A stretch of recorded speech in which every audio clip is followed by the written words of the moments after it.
You just got your real estate license. Good job. Congratulations. Do you know what to do with it? Do you know what you're doing? No? All right. Well, I'm going to give you a few tips here to let you know what you need to do when you get your real estate license. And if you stay till the end, I'm going to tell you what you should not do.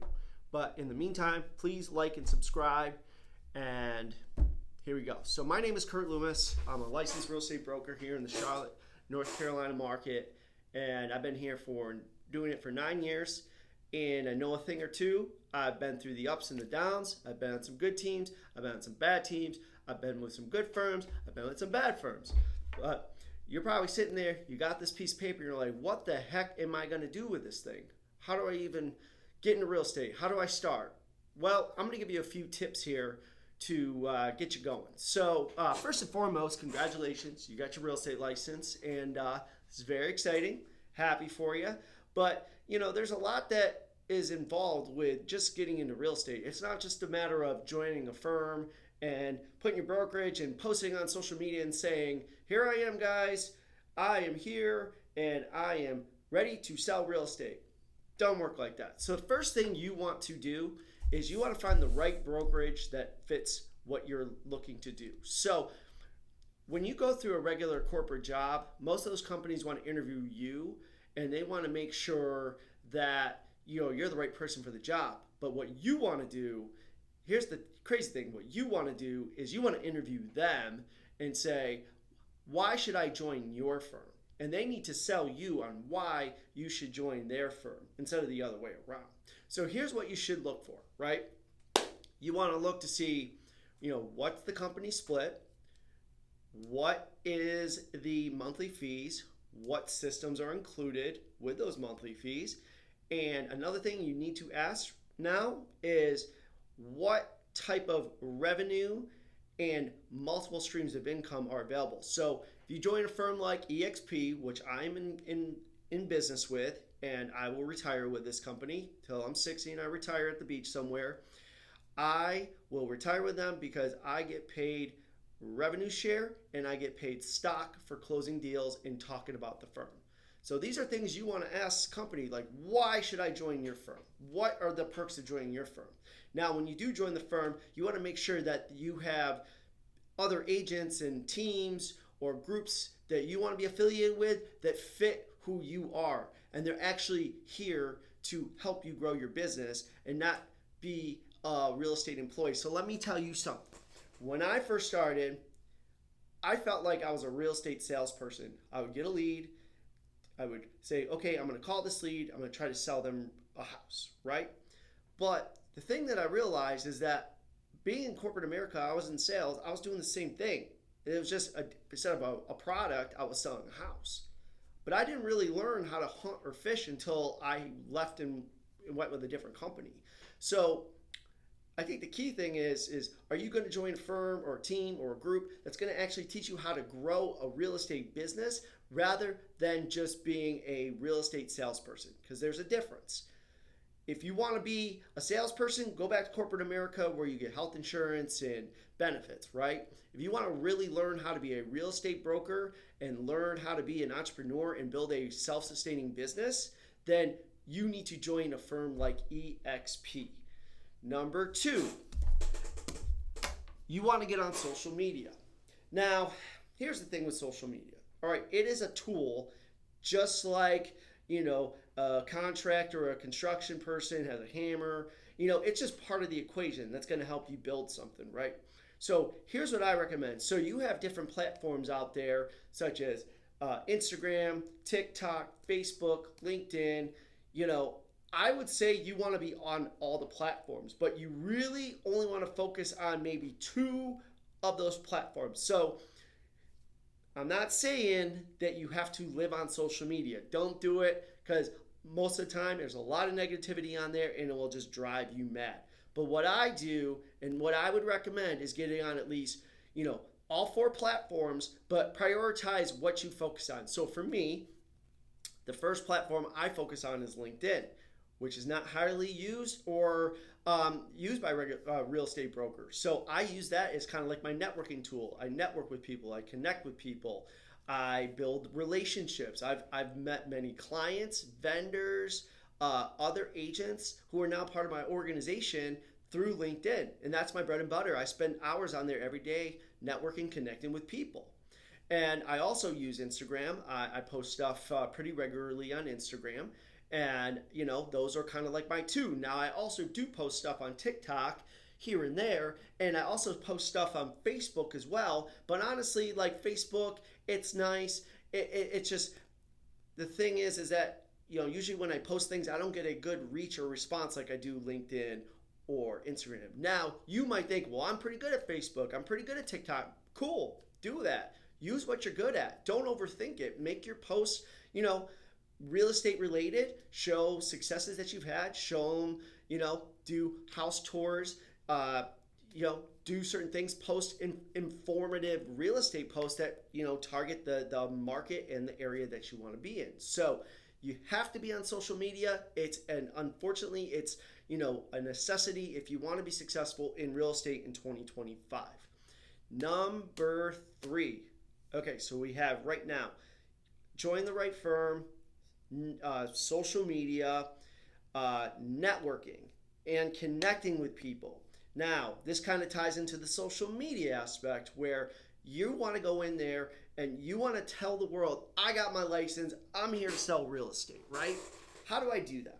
Okay, so most people, they're just going to go to their sphere of influence, which is their friends, family, people, and that's great. That's immediately when you get your license and affiliate with a brokerage, you want to go to your sphere of influence and say, I'm a licensed real estate broker. I would like to help you out, or if there's anybody I can help, please let me know, right? You want to go right to your sphere because typically that's where your first set of business is going to come through is through your sphere, whether it's a friend or a family member. And unless you're taking leads from a company, which that's the whole aspect of finding a right firm and actually learning how to hunt and fish, you want to focus on your sphere and build that out, right?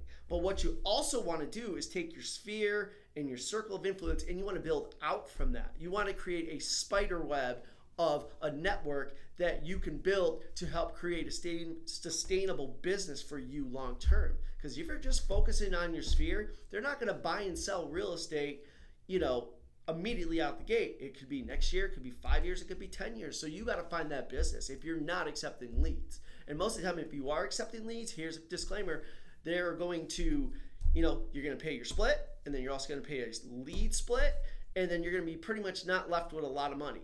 And you just have to hope and depend that that lead will come back to you in a couple years, hoping to buy or sell. That's not promising. That's not sustainable.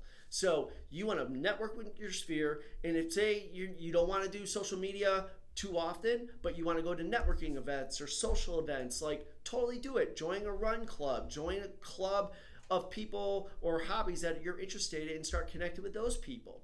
I highly recommend that. Now, if you're like, I just don't have the time, I have wife, I have kids, then focus on what you can do and just focus on making 10 calls a day. Focus on 10 messages a day and just do what you can when you have the time. I mean, me personally, I spend 3 to 4 hours every single day networking and connecting with people, sending messages. It's just the nature of the beast. If I want to stay in business, I have to work twice as hard as the next agent to make those connections and build my network. So you definitely need to network and connect. Number 4. Okay, this is very important. Without this, you will be just a real estate agent who flames out compared to an agent who's going to last long in this business. Number 4. Ready? Relationships over transactions. What does that mean? All right, let's put it in perspective. So say you come into this business and you say, I want to close 100 deals a year, right? Okay, great. How are you going to do that? You got to build up a pretty big network. You got to build a sustainable network, but you have to build relationships. Relationships is the key. That is the whole driving factor for you to grow successful in this business, is creating a relationship compared to being transactional based and transactional focused. What I mean by that is that you have some agents who are so focused on getting the sale and worrying about the paycheck that they forget about the key rule and the key focus, and that's your client. Your client needs to be the number one focus. So, for example, you have a client who, they may be difficult, but they might be loyal to you and they might want to work with you, and it may not work out perfectly all the time with this client. You show them properties and things just don't work out. It's not the right fit, whatever. Are you working hard for them? Are you staying the course with them?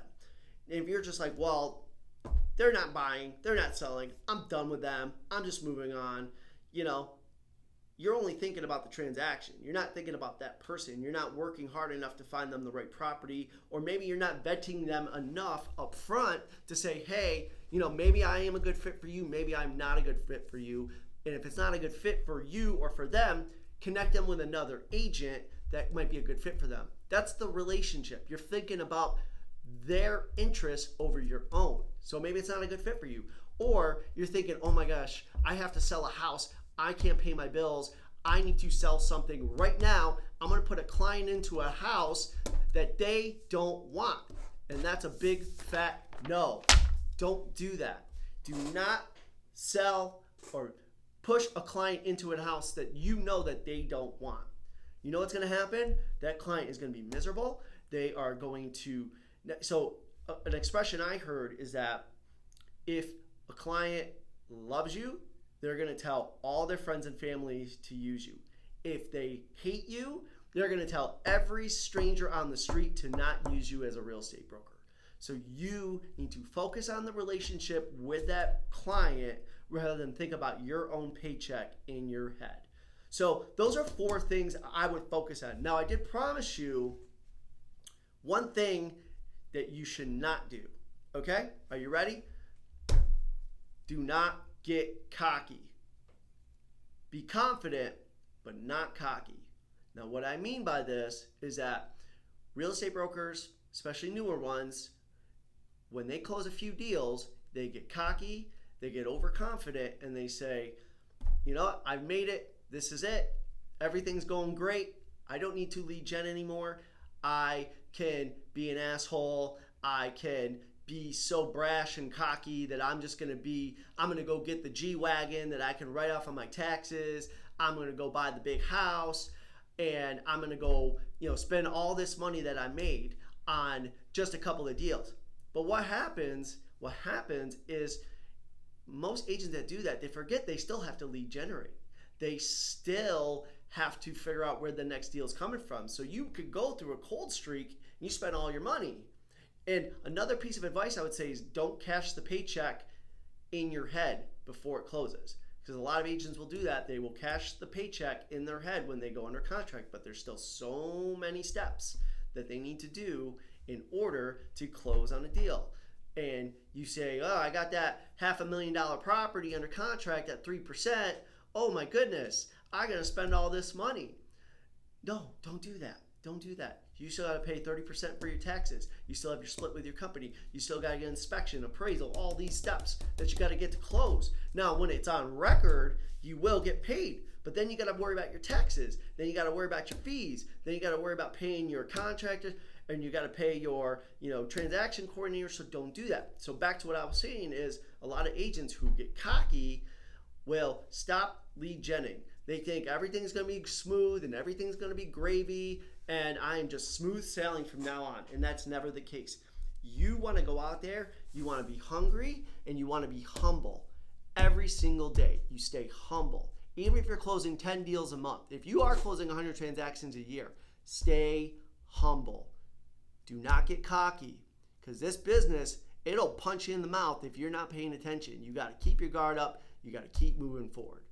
So I hope that helps you. If you have any questions, you can DM me, and please like and subscribe if you like this type of content, or if you want to see any other content or any type of real estate transaction questions, anything at all, just shoot me a message. And thank you for your support. Thank you for your like and subscribe. I'll see you soon. Happy selling.